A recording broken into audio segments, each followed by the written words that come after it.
Hello, hello, hello. Welcome to Fat Dad Streams. My name is Nathan, and I am your host. Thank you so much for joining us today. This is the first official episode of Fat Dad Streams. And let me turn down the volume. I'm coming in hot with my audio, and I don't want to do that. Come in a little hot. Sorry about that. So thank you for joining us today. This is the first official episode. We had a couple of other episodes that we did previously in the past couple of weeks, just kind of testing out, doing the tech.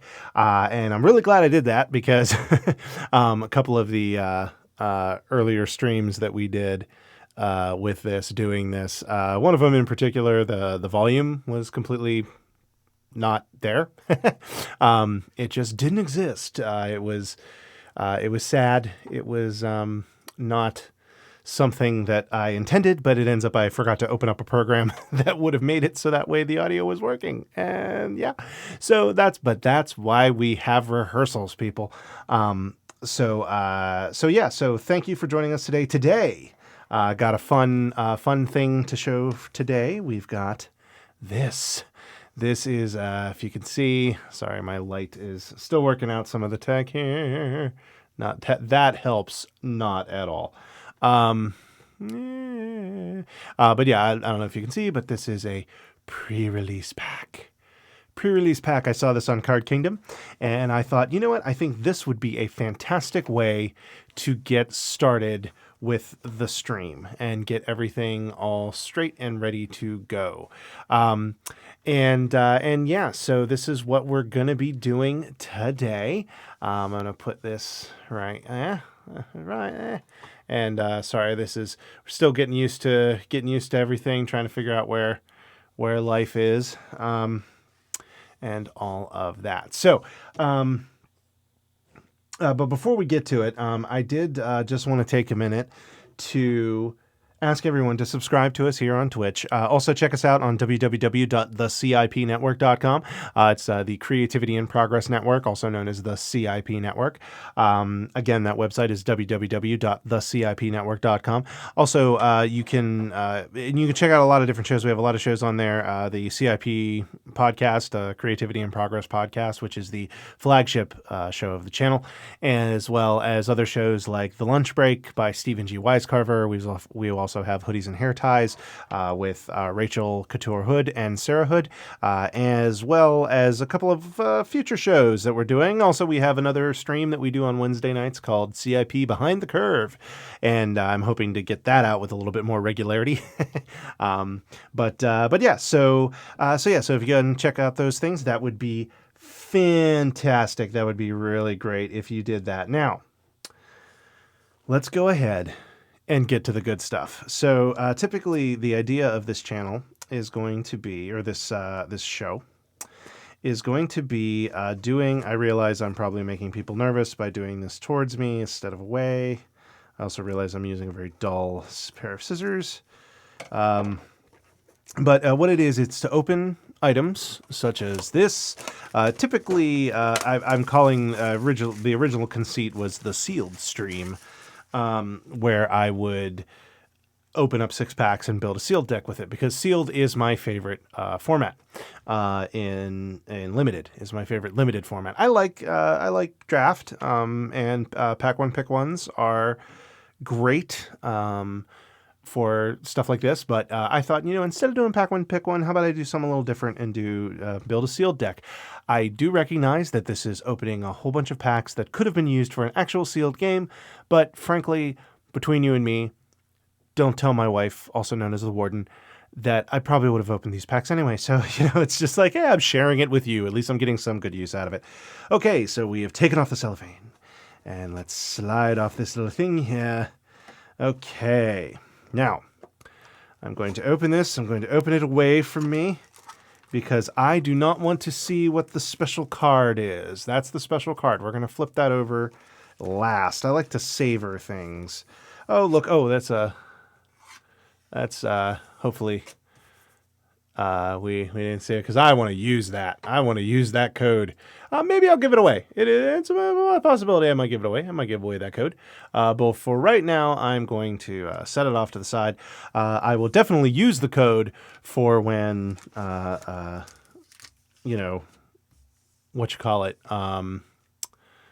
Arena actually comes to Mac, because I am all up in the Mac ecosystem, and Arena is not in Mac yet. Oh, yay. Oh, this is a nicer one than I got. I got another one that was like a green one. I didn't really care for it. Okay, so these are our packs.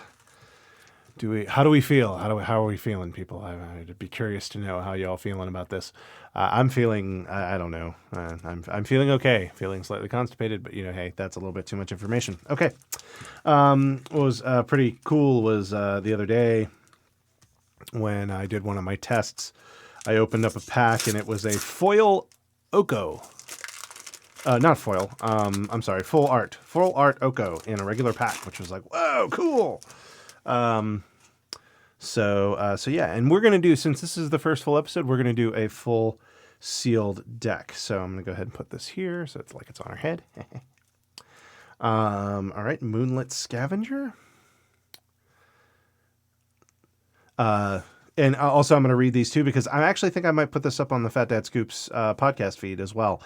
So Moonlit Scavengers, creature, merfolk, it's 5 and a blue. Whew, that's expensive. When Moonlit Scavengers enters the battlefield, if you control an artifact or enchantment, return target creature and an opponent controls to its owner's hand. 4 or 5, and I might read flavor text every now and again, not always. Ardenvale Paladin. It is a 3 and a white creature, 2/5. It has adamant. If at least 3 white mana was spent to cast the spell, Ardenvale Paladin enters the battlefield with a +1/+1 counter on it. You know what? Actually, doing this, I'm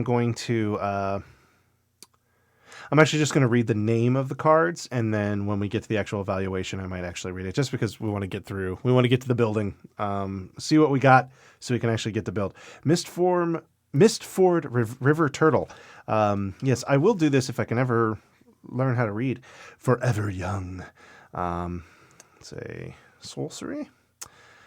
Garen Brigkava. It's a creature. He has adventure. He can buff 2/2, but he's otherwise a vanilla 3/2. If you don't count the adventure. Scalding Cauldron, where it's essentially a artifact that does 3 damage to target creature. Barrow Witches. That's fun. Corridor Monitor. It's an artifact creature. Garenbrig Paladin. I am liking the mono-colored thing. It's kind of refreshing after a whole bunch of multicolored sets right after the other. The mono is very refreshing. Oh, Glass Casket. That's nice. Okay, that's a uncommon, so we put uncommons over here. Shine Chaser, Flying Vigilance. Oh, yeah, that's right. I'll get into that. That's Shine Chaser is not bad. Improbable Alliance. All right, that's interesting. All right. Big money, no whammies, no whammies. Opportunistic Dragon. It's not bad. Flying, when an Opportunistic Dragon enters the battlefield, choose target human, artifact, and opponent controls. For as long as Opportunistic Dragon remains on the battlefield, gain control of that permanent. It loses all abilities, and it can't attack or block. Interesting. So it's almost like a pacify. It's a creature with pacify. Target human or artifact and opponent controls. It's a pacify, a specialized pacify is essentially what it is. Okay, so we're going to put Opportunistic Dragon over there. Let's do that. There we go. That's probably a little bit better. Yeah, it's a little bit better in the lighting. And that's about as low as I can get it, I think. This part of the tech I didn't focus on all that. I focused on it a little bit, but not. Oh Jesus! Yeah, no.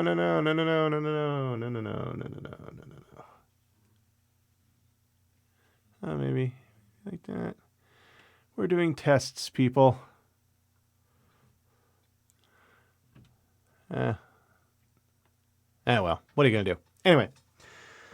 Okay, so that was pack 1. We got Mountain and On Adventure. I like these adventure tokens. I'm going to put that up there. I'm actually kind of keeping these, and that's a Forest. Okay. All right.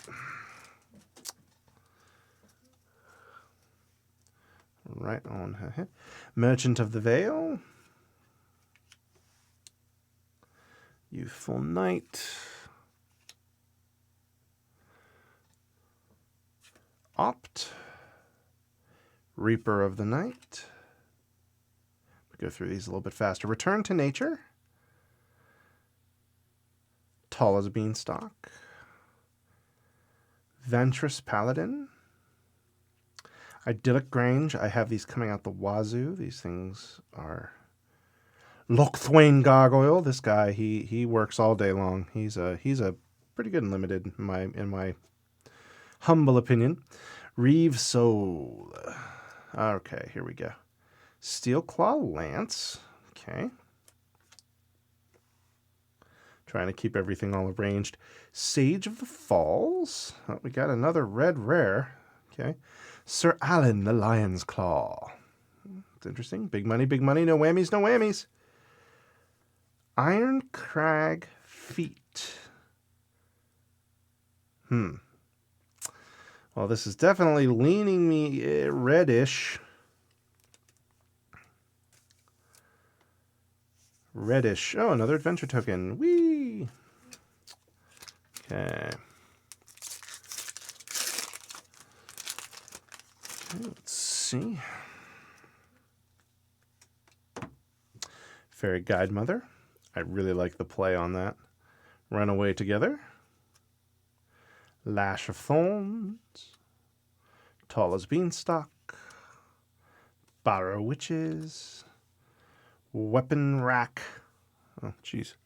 I'm running out of space! The space. And I've...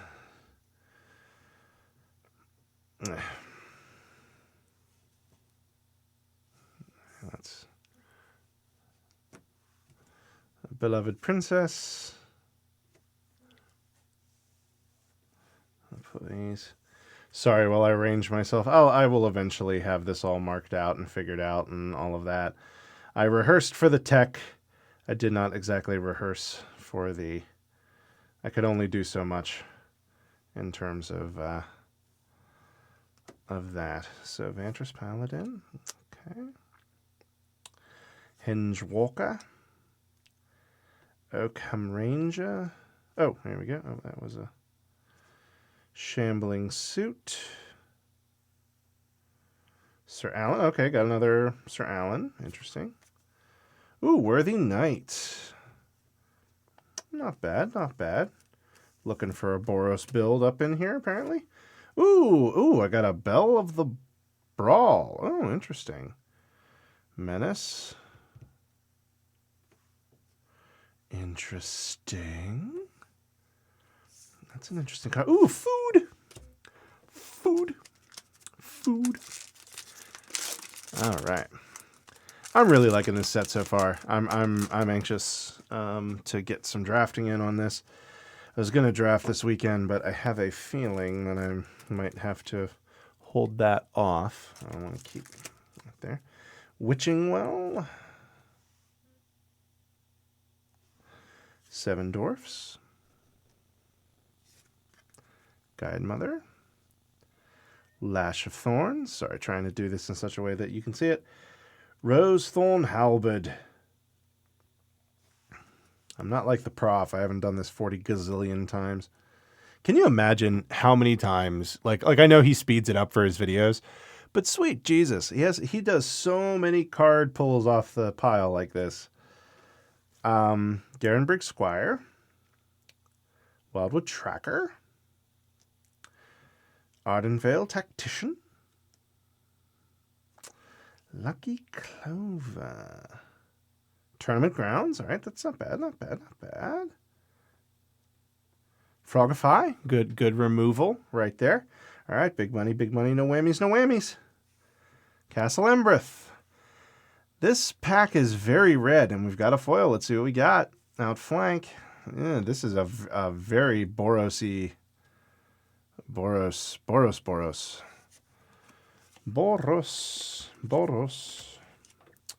All right, we're down to our last 2 packs. I don't know how I'm feeling about this pool. Like, I don't know. Like, I'll be honest, I haven't really been paying attention too much to the uncommons, but Witching Well again. Embereth Paladin. Prize Griffin. Wishful Merfolk. I love the flavor text on that. Malevolent Malevolent Noble. I'm going to go ahead and just put these over here. Insatiable Appetite. Memory Theft. Red Cap Raiders. Merfolk Secret Keeper. Oh, yay. I got another Showcase Flaxen Intruder. I love that. I don't know if y'all can see that, but oh yeah, geez. Sorry, y'all are getting the shiny. I'll work on my lighting for next time. But Flaxen Intruder. Claim Firstborn. Okay. Sage of the Falls. Oh, Black Lance Paragon. He's not bad. He's actually pretty good. He did work for me. He did good work for me in the pre-release. In fact, he was my pre-release. He was my pre-release promo. All right. And mind you, I haven't looked at the promo yet, so I have no idea what it is. Wow, that is a horrible place for the pile. Let me put it up here. Maybe is that better? Ah, that's much better. Okay. Turtle, Weaselback Redcap, Fairy Guide Mother, Queen of Ice, Malevolent Noble, Fell the Pheasant, Memory Theft, Rosethorn Halberd, Wicked Guardian, Blow Your House Down. Oh, Enchanted Carriage. Very nice. Firebone Knight. Very nice. All right, our last rare is coming up. Not counting this thing. Burning Yard Trainer. Boo, boo, boo. Oh my, oh my. Oh my. That's nice. That is nice to see. That is pretty. It's not the full art. I got that last time. I don't know what it is with this guy, but he's attracted to me. And I gotta admit, the feeling's mutual. Anyway, he's like sexy Jace. Anyway, yeah, that's not bad. Okay, all right, everybody, let's do this thing. Let's see what the pre-release is. Gilded Goose. That's not bad. That's actually not bad. It's kind of bad for this pool, but it's not bad in terms of what it is. It's a Gilded Goose. When Gilded Goose enters the battlefield, create a food token. And then you can pay 1 and a green to tap and create a food token. And then you can sacrifice a food and add 1 mana of any color. So essentially you can make food, which can then make mana. It's not exactly efficient, but if you have other ways to make food, like, this is pretty wicked. Okay. Wow. This pool, kind of crazy. Okay. Yeah, wow. I kind of don't know what to do with this. Where to start? I know people are like, you crazy person.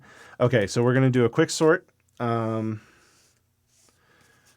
so we're going to do a quick sort of color. And then I will go through and see what our situation is in terms of this. So, okay, so let me see. This over here. Okay, so that's multicolor. Green. No, actually, we'll do artifact and colorless. I try to be as neat as I possibly can, but I recognize that that is not always possible. Oh, actually, for this, you got some rares. Wait. Ah. Oh, man. All right, well, let's... Don't really have much in terms of...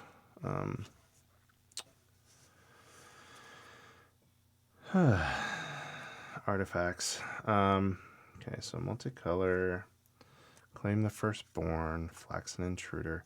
I do have a feeling, despite the golden goose situation happening over here, tournament grounds, chill right here, lucky clover.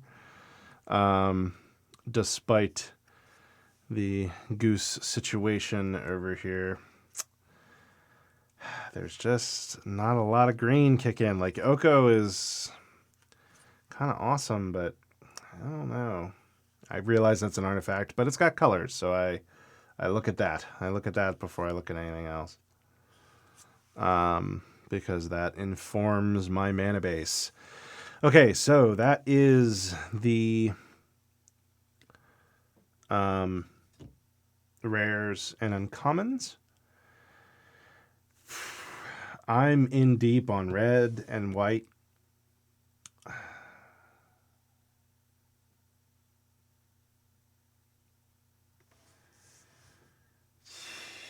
Yeah, and this tournament grounds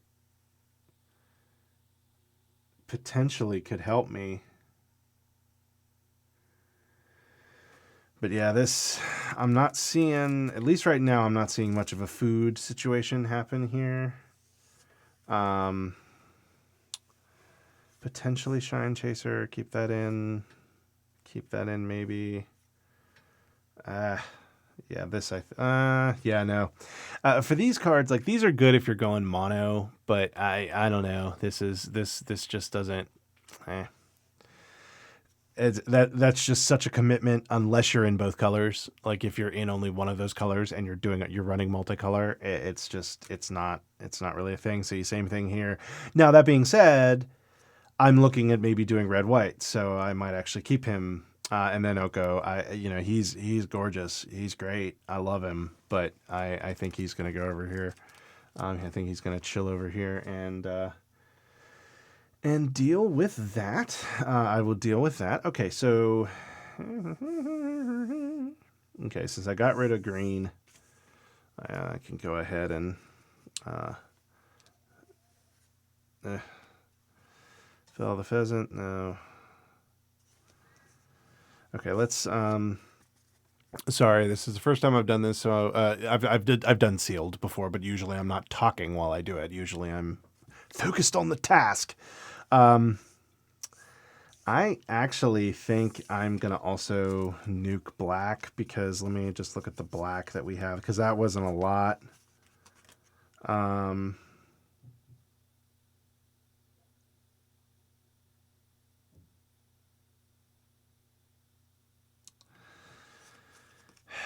Yeah, like the black situation here is not that deep. Like, it's not that great, to be completely honest. Like, it's okay. Like, it's not bad, and I like running black. I'm actually it's one of the colors I like to run a lot in limited. I realize you're supposed to kind of lean. You're supposed to like lean where the cards take you, but I don't think. Yeah, that's expensive.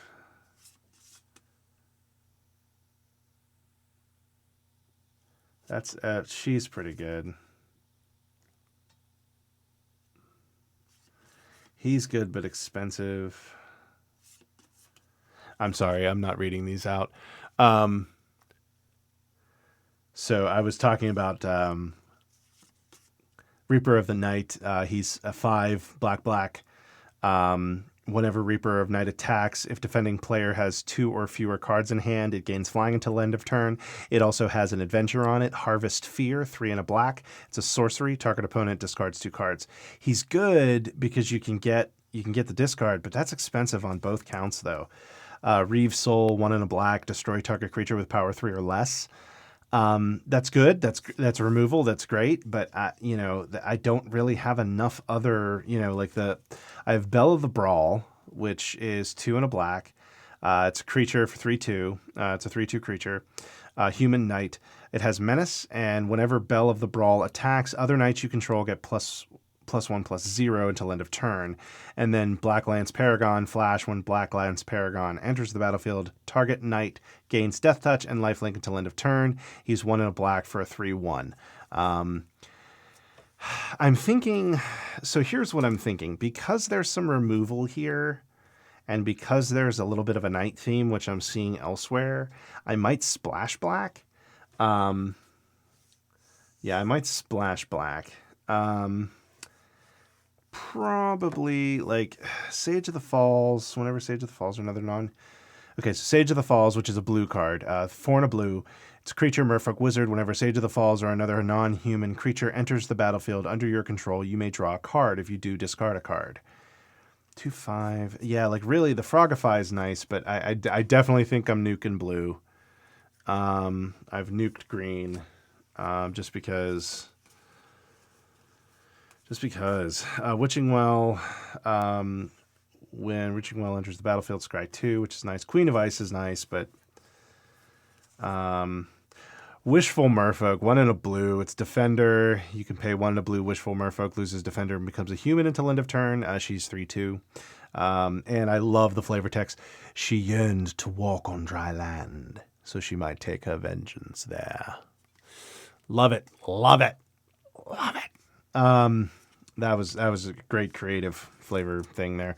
It's like, oh, look, it's Dio. That's not Disney. That's not Disney. Yeah, Witching Well is okay, but not really enough to want to do that. Albert, yeah, no, that's going away. I'm going through Wildwood Tracker.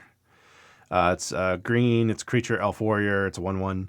Whenever Wildwood Tracker attacks or blocks, if you control another non-human creature, Wildwood Tracker gets +1/+1 until end of turn. Garenberg Squire. Yeah, no, see, none of these green cards are, this blue. Yeah, so none of these green-blue cards are really... Merfolk Secret Keeper. This is a good card.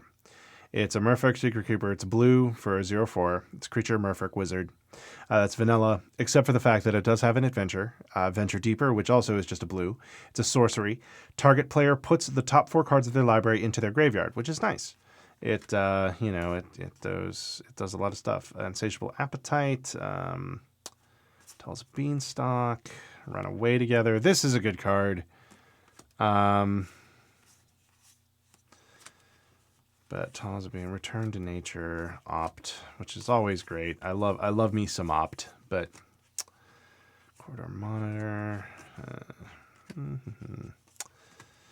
Yeah, I think I am feeling okay about the decision to nuke green and blue. Green and blue. So sorry, Oko, you we will not need your services today. Okay, so that does mean that Shine Chaser and Improbable Alliance go away. And then due to the fact that I might splash black for these two guys, is definitely something to think about. Okay. So that's my black cards.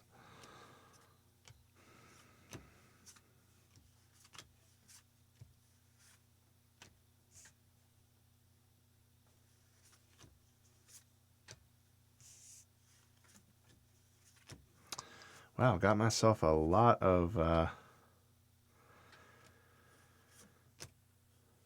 Castle Emberth crap. I should have this is actually a land. Landy land. Sorry. I will try to keep from singing.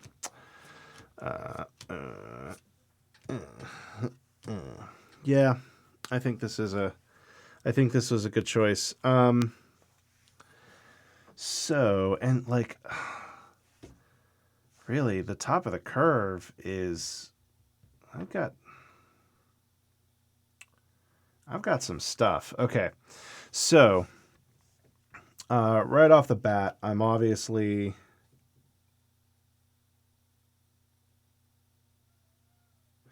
Dwarven Mine, Castle Embrith, and Idyllic Grange. Yeah, they're obviously going to make it in as lands. Tournament grounds. I actually think it's gonna enter in fine because frankly, like, yeah, I have enough knights. Okay, I am gonna pull out the 7 dwarfs because I don't. So 7 dwarfs is I'm sorry, I am forgetting constantly to be reading these cards, and I'm going over. I guess we're gonna go over today, but it's fine because we don't have anything after us today.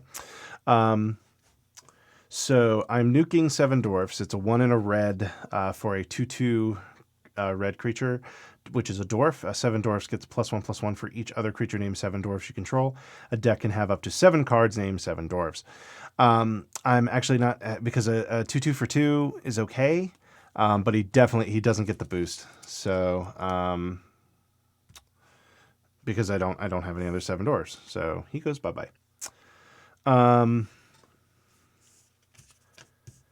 Merchant of the Veil. He has adventure. I'm like all over the map. I do apologize. And I need to stop doing that. I need to stop apologizing. I need to own it. Own it. Opportunistic Dragon is a 2 red for a 4/3 creature dragon.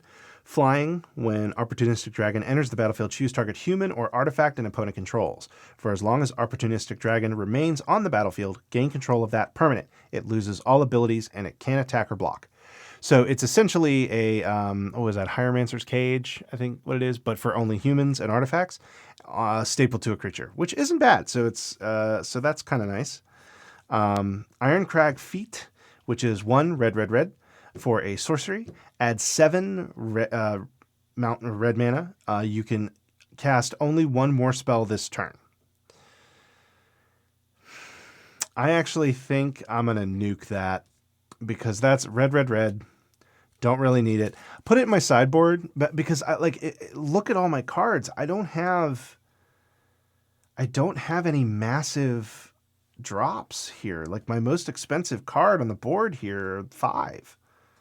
You know, like hell, my Opportunistic Dragon, which is a flying 4/3, is 4. So yeah, so he's fine. And then my red uncommons, Claim the Firstborn. It's it's 1 red for a sorcery. Gain control of target creature with converted mana cost 3 or less till end of turn. Untap that creature, gains haste until end of turn. That's actually a pretty cheap act of treason. So I'm kind of on board with that. So I think I might leave that there. Burning Yard Trainer is a 4 and a red. It's a 3/3 creature human knight. Trample, haste. When Burning Yard Trainer enters the battlefield, another target knight you control gets +2/+2 and gains trample and has haste until end of turn. So yeah, he's nice. I'm noticing. I'm thinking I might do knights because see, Fireborn Knight is red white. It's a hybrid mana. Boros. Boros. And it's for a 2/3 double strike. And you could play Boros, and he gets a +1/+1 until end of turn. So you can do that twice, and that turns him into a 4/5, which is kind of crazy. Which means he's doing 8 because he's double strike. So yeah, he's definitely making it in. Steel Claw Lance, maybe. That's still kind of iffy. I'm still trying to decide if I want to go red or white. I'm pretty sure I'm going to do white because holy crap, I think I'm doing knights. I really do think I'm doing knights. We have Weaselback Redcap. It's red for a 1/1 Goblin Knight creature. If you pay 1 and a red, Weaselback Redcap gets +2/+0 until end of turn. That's pretty crazy. So yeah, I'm definitely going to do that. And then Embereth Paladin. It's 3 and a red for a 4/1 creature, human knight. I'm not digging those stats, but Haste, Adamant. If at least 3 red mana was spent to cast this spell, Embereth Paladin enters the battlefield with a 1/1 counter on it, so it becomes a 5/2. Not fantastic, but with the night theme, I'm kind of okay with it. Let's go to white and see what knights we have there.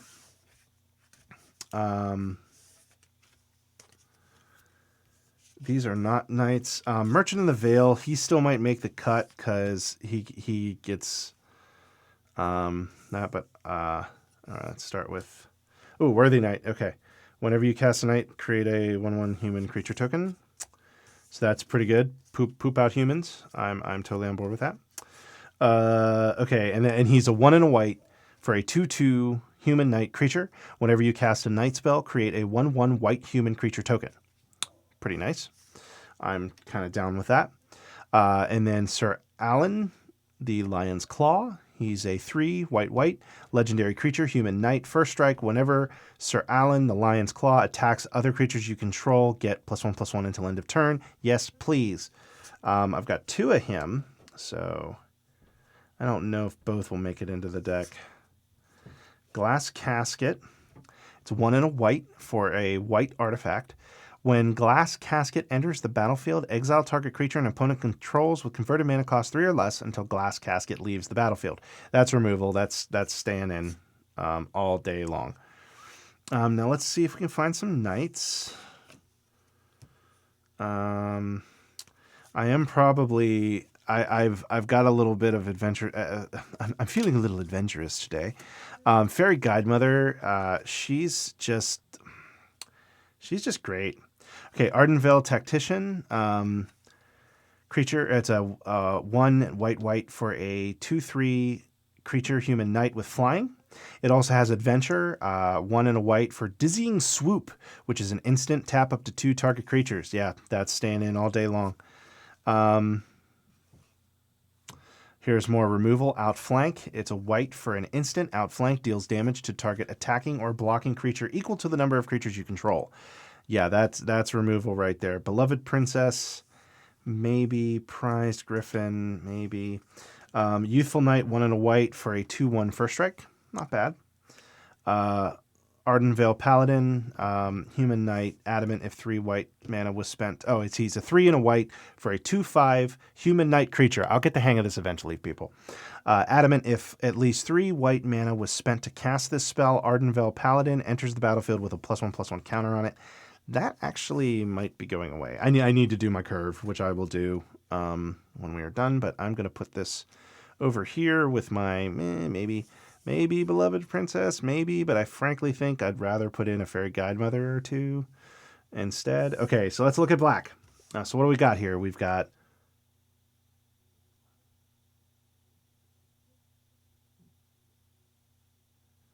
so we've got 10 creatures. At least 3 more.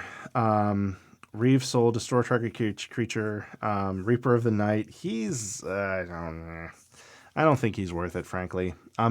So this is Reaper of the Night, 5 black. I talked about him before, but whenever Reaper of Night attacks, if defending player has 2 or fewer cards in hand, it gains flying until end of turn. He's a 4/5 creature specter. Yeah, he's too big. He doesn't fit the night theme. He's going away.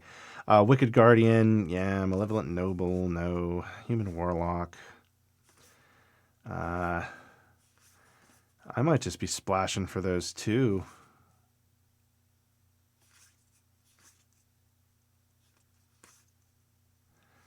You know, I actually think I'm just going to splash for these 3 cards.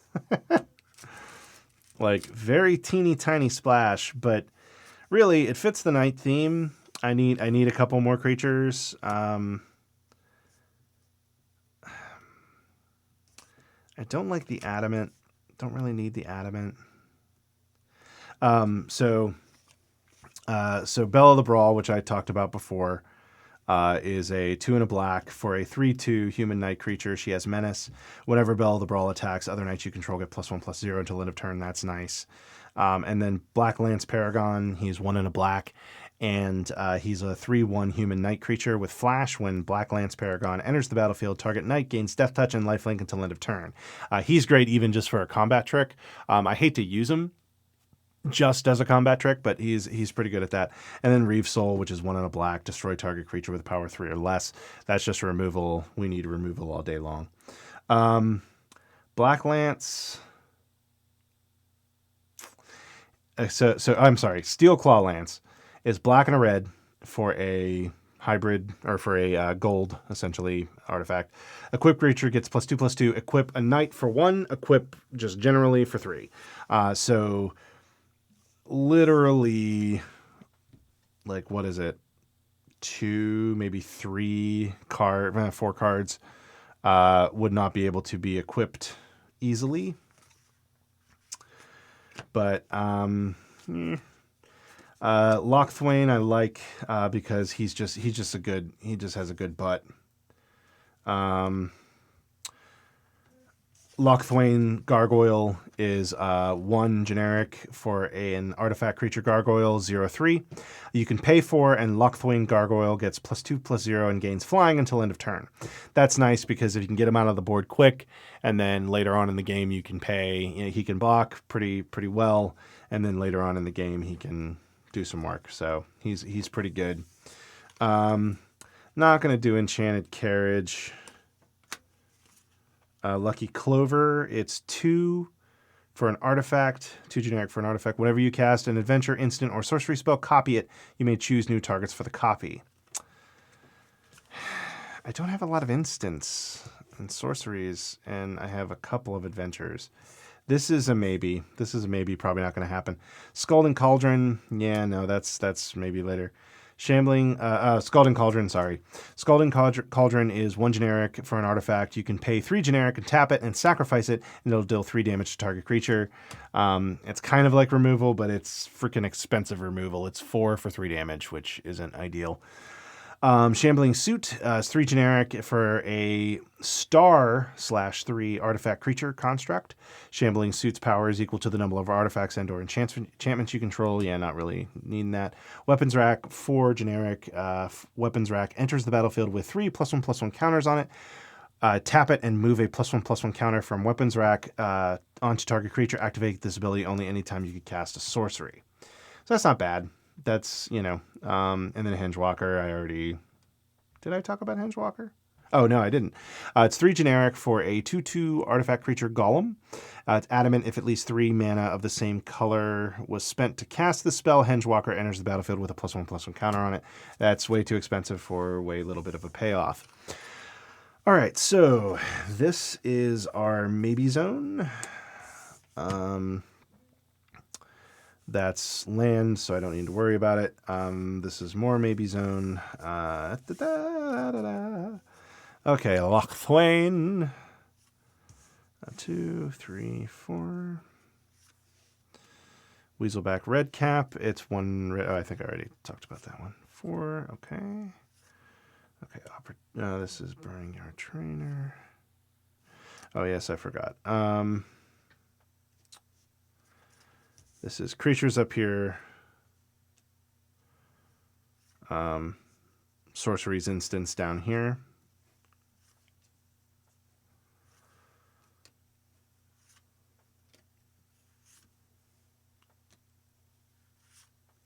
And artifacts as well. So pretty much anything that can't. Anything that isn't a creature.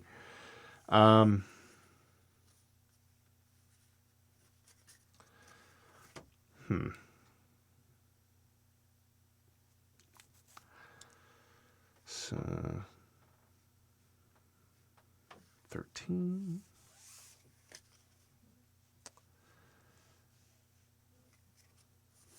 I'm holding that off to the side. Redcap Raiders is 2 and a red for a 3/2 Goblin Warrior. Whenever Redcap Raiders attacks, you may tap an untapped non-human creature you control. If you do, Redcap Raiders gets +1 and +1 and gains trample. Yeah, no, I don't think we're going to use that. Blow down your house. 2 and a red. Sorcery for up to 3 target creatures. Can't block this turn. Destroy any of them that are walls. Yeah, that's going in the sideboard. Ardenvale Paladin. These are the ones that I'm thinking about maybe. Expensive for a 2/5, but in limited, but see, my curve is already kind of heavy because as you can see, my curve's kind of So that's 13, 14, 15, 16, 17. Yeah, wow. Whew. All right, let's see if we can. So Fairy Godmother does some funness. Merchant of the Veil, I think, kind of. So now we have no curve. This is a line. This isn't a curve. This is a line. And Beloved Princess, I think I might put her there. And maybe I do want to do. Oh yeah. That.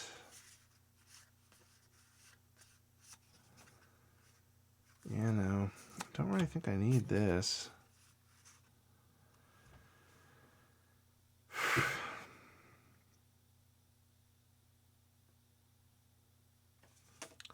So this is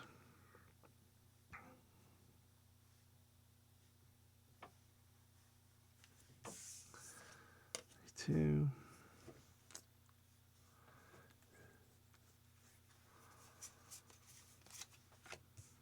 Yeah.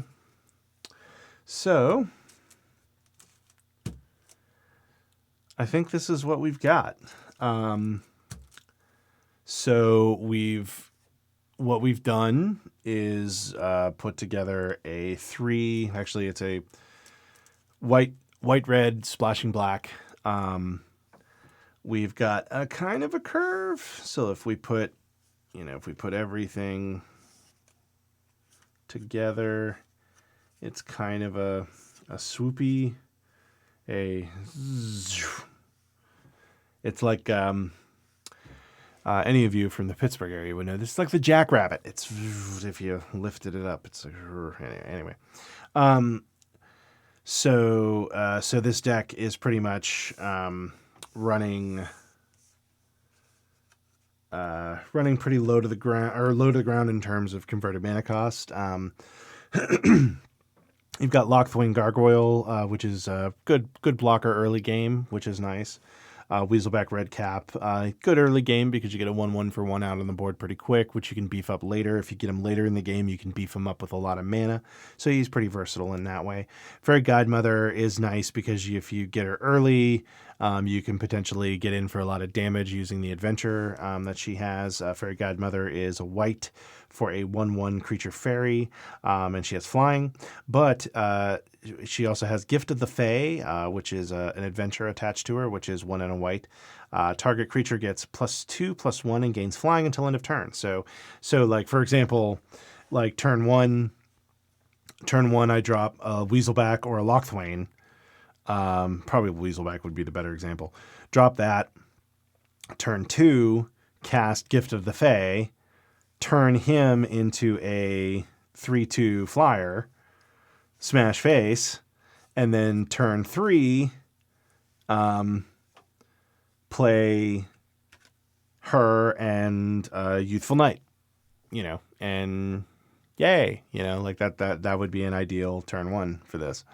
So there's that. Beloved Princess, she's a white 1/1 human noble creature. Lifelink, Beloved Princess can't be blocked by creatures with power 3 or greater, which is pretty nice. And then the spells we've got at the 1 slot is Claim the Firstborn and Outflank. Outflank is nice because if you get a lot of creatures on the board, it can be pretty powerful. It can whiff. You can find a situation where you're looking down a Clackbridge Troll and it's going to smash face and you have 2 creatures on the board and you've got this in your hand and you're like, well, this doesn't help. But it might not. It might work. We'll see. Claim the Firstborn, gain control of a tiny creature, but it's for a tiny cost, so it's worth it.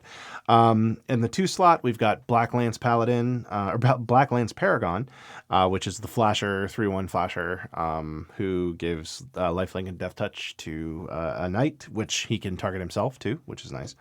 Youthful Knight has first strike 2/1, or 1 and a white for so first strike 2/1. Worthy Knight, that's the one that poops out humans whenever you cast a knight, which is pretty cool. That's a nice little effect. That I could see Night Tribal turning into a constructed thing. Glass Casket, which is nice. It's essentially a pacify. Steel Claw Lance. I'm putting it in just because it was better than some of the other things I could have put in. Bell of the Brawl is nice. Pretty good thing. Ardenvale Tactician. It's an adventure, which I like. Tap up to 2 target creatures. Dizzying Swoop, which is good. Got your mana lands there. Embereth Paladin, Fireborn Knight, Opportunistic. So this is the top of our curve. We've got a lot going on. Actually, I think I might take this out. I don't know. Don't really need too many of these, but yeah, I think we could do this. Be a bit of go with the 22-18 land. It's a little light on the actual cards and a little bit heavier on the mana, but frankly, I'm okay with that because in this situation, I'm splashing black, so it'd be nice to have a couple of extra black cards.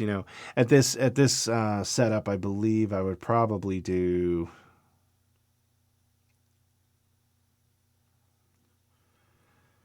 And let me see.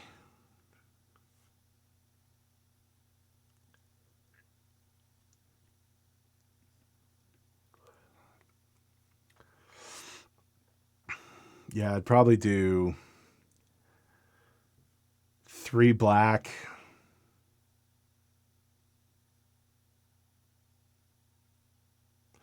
3 black, 8 white, and 7 red is probably the mana distribution that I would do here.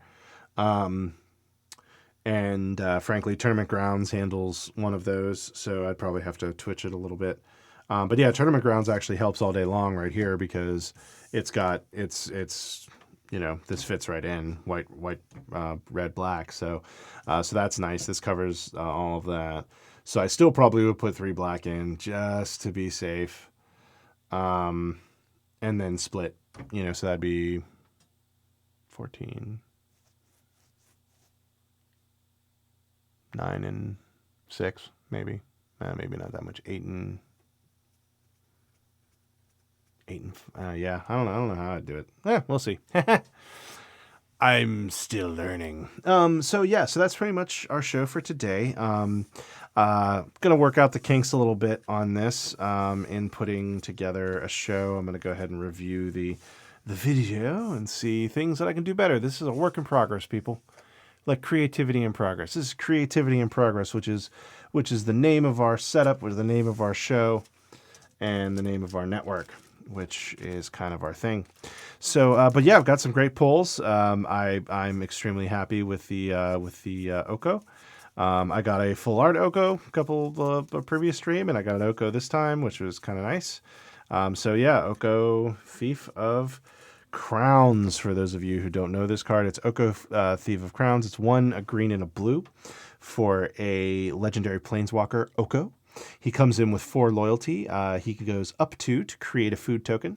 He goes +1, so he ups either 1 or 2, and his 2 is to create a food token. A 1 is target artifact or creature loses all abilities and becomes a green elk creature with base power and toughness of 3/3. It's interesting. Exchange control of target artifact or creature you control and target creature an opponent controls with a power 3 or less. Wow, so you can up him 1 and then nuke him to completely take out the Clackbridge Charl, as an example. So I think this was pretty fun. I hope y'all enjoyed it. Like I said, it's a work in progress. We're gonna try some new things. Next time it'll be a little bit more focused because I'll have a little bit better idea of how it's gonna roll. But yeah, I enjoyed myself. I hope you did too. So this was what we did today. We did a Throne of Eldraine pre-release pack. And yeah, so I'm going to go ahead and wrap this up. You can find me at nathanbeattyvo.com. You can find more information on the CIP Network on our website, www.thecipnetwork.com. You can call us at 434-481-1787 and leave us a voice message, which I can play on the show. And you can also email me directly at nate@thecipnetwork.com. You can check us out on YouTube. You can also support the podcast directly by going to thecipnetwork.com/support or going on to Patreon and searching for us there. Creativity in Progress Podcast is actually what you would want to search for on Patreon. Our intro and outro music is Your Call by Kevin MacLeod, and you can find more of his stuff at incomptech.com. As always, thank you so much for watching today, and y'all have a wonderful day.